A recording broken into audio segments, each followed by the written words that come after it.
Hi everybody, this is Malu again, and for today's video I'm gonna show you yung pag-anak ng aming inahin. Nilagyan namin siya ng dahon ng saging para iwas lamig. So yes, bagong ligo tayo ngayon. Okay, let's go. Dito, welcome to our mini farm. Yan yung ating inahin ngayon na mga anak. So yan pa nga yung mga puso nila. Nakasabit po yung paa ng nanay. So cute. O, diba? Guys. Hindi pa sila natanggal-tanggal. To be honest, si Jose lang yung nag-video nito. Dahil andito na ako ngayon sa tindahan. So yan, yung naabutan niya. So yan yung mga dahon ng saging nilagay. Dinamihan siya para kasi yung dahon ng saging is nakakainit ng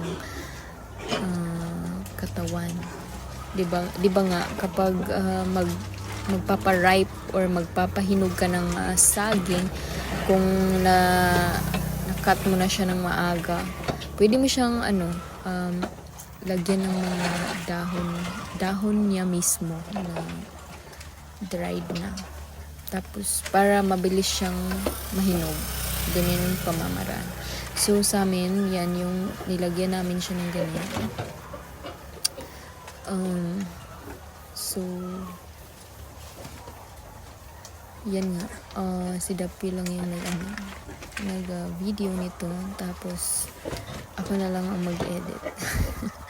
Anyway, so yan na nga, ang likot naman ng camera niya.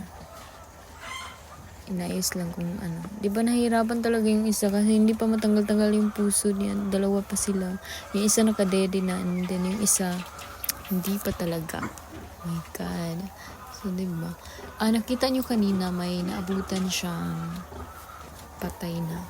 Kasi yung pag ganon, minsan naaano sila ng parang dahil sa matagal silang inilabas ng kanilang ina, yun, parang madadrone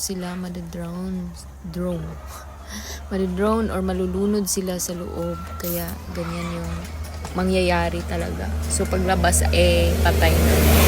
So yan, yung nakadede na nga sila dyan.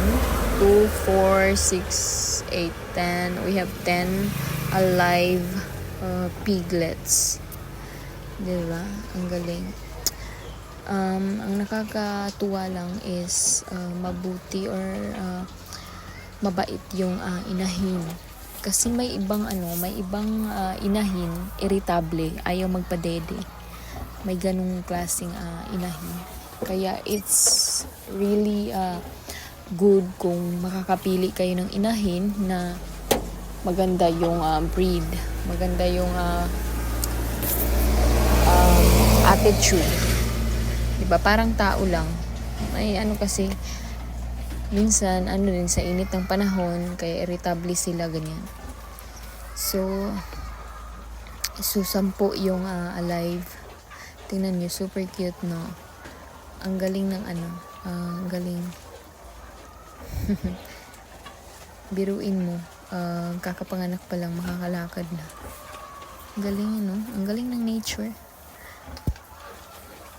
Diba?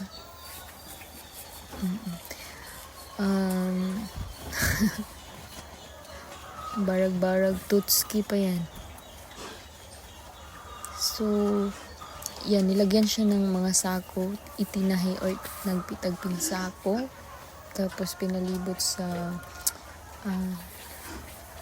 pen or sa cage ng inahin para hindi lamigin. And pag gabi, lalagyan niya ng ilaw na dilaw or orange para dagdag init sa katawan.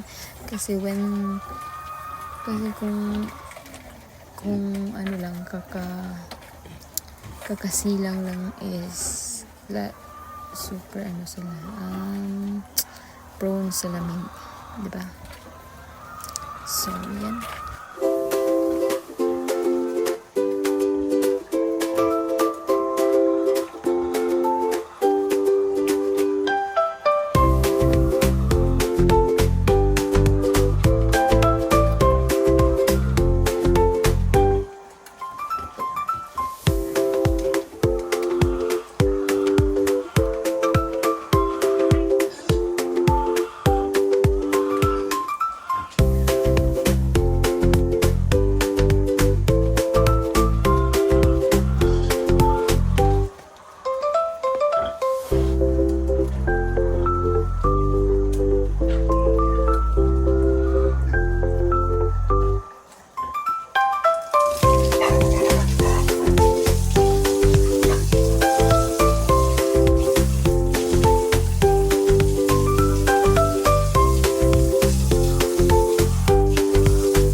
And yes, we're back.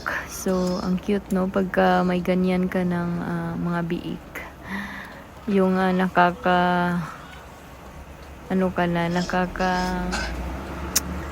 naka-relax ka na kasi nakaanak na si Mama Pig. Yan, ang ganda tingnan. Yan, panibagong laban na naman. Diba? So, yan siya. There are 10 piglets. Tapos, ang galing. Dahil ang bilis lang. Makadede lang yan sila. Lalaki na agad. No? So, 1 day pa lang. Hindi pa nga 1 day. Kakaanak pa lang. So cute. So, dito, 1 day na yan. Ang galing. Ang ganda lang ng ng mga katawan nila. Ng mga balat. So, sa part na to, no, 2 days na po sila. Kaya, kailangan ng kuhanan ng ngipin para hindi magsugat-sugat yung dede ng kailang nanay. 'Di ba? And then, para na rin kapag pagka nakagat ka, hindi siya ganun kasakit, or pagka nag-away sila ng mga kasamahan niya, hindi sila magsusugatan. So that's all. Thank you so much everybody for watching. Bye bye. See you next time.